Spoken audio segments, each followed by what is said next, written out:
I was very doubtful in my own mind of this. A horse of the Prime Minister's was to run, and all the betting was on that side. Few had seen Foster, and those few, though keen admirers of the animal's appearance, had little opportunity of judging its actual qualities, thanks to the careful management of its two attendants, who were dark-faced, reticent-looking men, somewhat after Emile's character and complexion. I myself was quite indifferent as to the results of the contest. I did not really care whether Foster lost or won the race. I could afford to lose, and it would be little to me if I won, save a momentary passing triumph. There was nothing lasting, intellectual, or honorable in the victory. There is nothing lasting, intellectual, or honorable in anything connected with racing.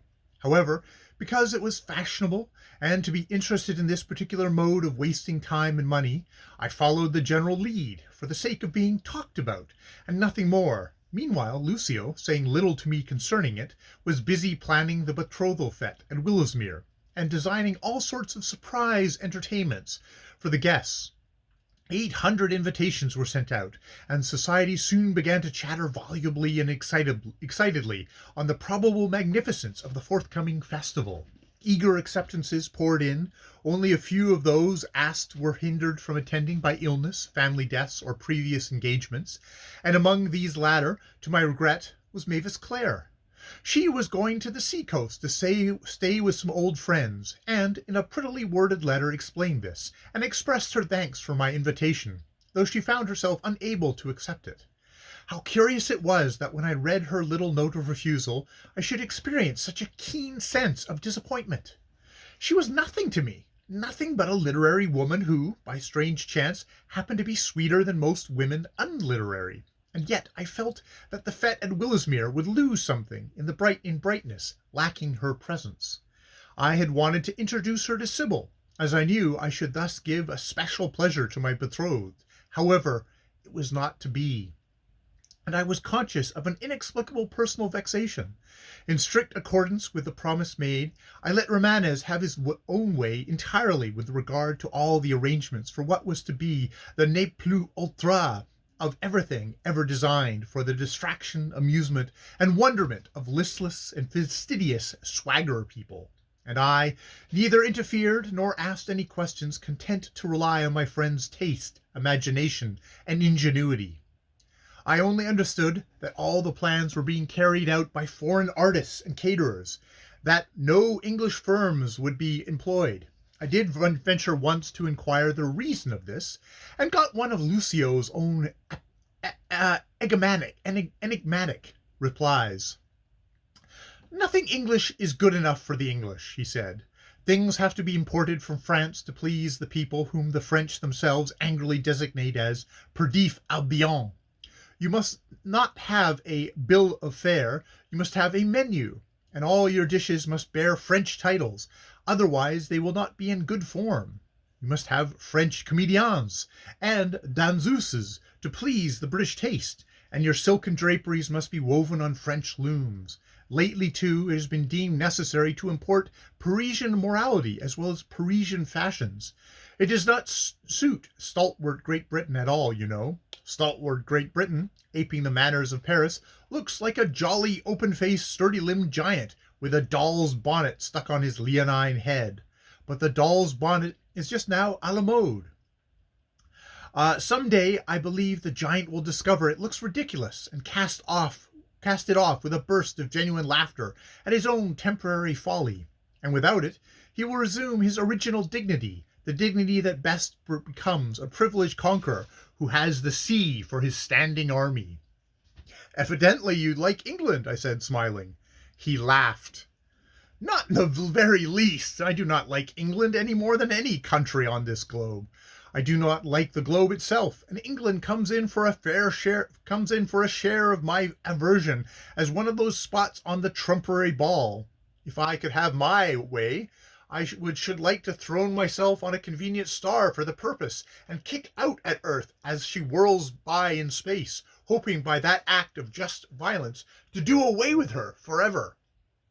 "But why?" I asked, amused. "Why do you hate the Earth? What has the poor little planet done to merit your abhorrence?" He looked at me very strangely. "Shall I tell you?" You will never believe me. No matter that, I answered, smiling. Say on. What has the poor little planet done? He repeated slowly. The poor little planet has done nothing. But it is what the gods have done with this same poor little planet that awakens my anger and scorn. They have made it a living sphere of wonders, endowed it with beauty, borrowed from the fairest corners of the highest heavens, decked it with flowers and foliage, taught it music, the music of birds and torrents and rolling waves and falling rains, rocked it gently in clear ether among such light as blinds the eyes of mortals, guided it out of chaos through clouds of thunder and barbed shafts of lightning to circle peacefully in its appointed orbit, lit on the one hand by the vivid splendors of the sun and on the other by the sleepy radiance of the moon. And more than all this, they have invested with a divine soul in man. Oh, you may disbelieve as you will, but notwithstanding the pygmy peeps earth takes at the vast and eternal ocean of science, the soul is here, and all the immortal forces with it and around it. Nay, the gods, I speak in the plural, after the fashion of the ancient Greeks, for to my thinking there are many gods emanating from the supreme deity. The gods, I say, have so insisted on this fact that one of them has walked the earth in human guise, solely for the sake of emphasizing the truth of immortality to these frail creatures of seemingly perishable clay. For this I hate the planet. Were it not, and are there not, other and far grander worlds than a god should have chosen to dwell on than this one? For a moment I was silent, out of sheer surprise. You amaze me, I said at last. You allude to Christ, I suppose, but everyone is convinced by this time that he was a mere man like the rest of us. There was nothing divine about him. What a contradiction you are. Why, I remember you indignantly denied the accusation of being a Christian. Of course, and I deny it still, he answered quickly. I have not a fat living in the church that I should tell a lie on such a subject. I am not a Christian, nor is anyone living a Christian. To quote a very old saying, there never was a Christian save one, and he was crucified. But though I am not a Christian, I never said I doubted the existence of Christ. That knowledge was forced upon me, with considerable pressure too.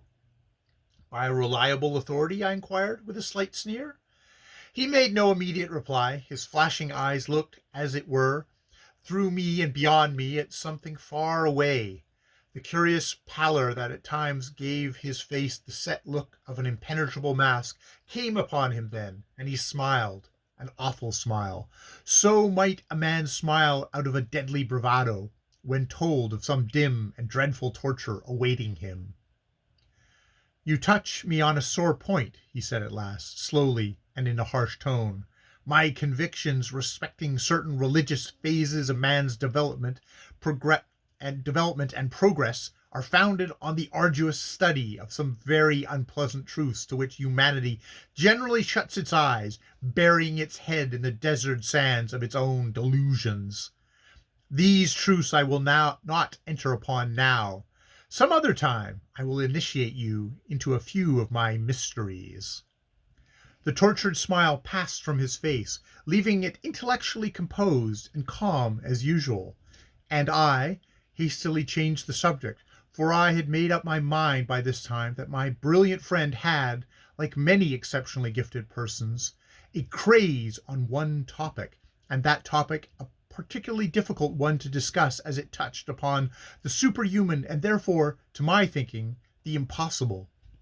My own temperament, which had, in the days of my poverty, fluctuated between spiritual striving and material gain, had, with a sudden access to fortune, rapidly hardened into the character of a man of the worldly, for whom all speculations as to the unseen forces working in it and around it were the merest folly, not worth a moment's waste of thought.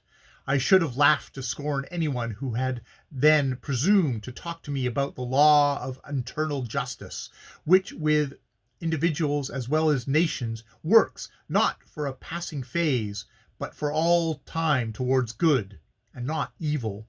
For no matter how much a man may strive to blind himself to the fact, he is a portion of the divine within him, which, if he wilfully corrupts by his own wickedness, he must be forced to cleanse again and yet again in the fierce flames of such remorse and such despair as are rightly termed the quenchless fires of hell.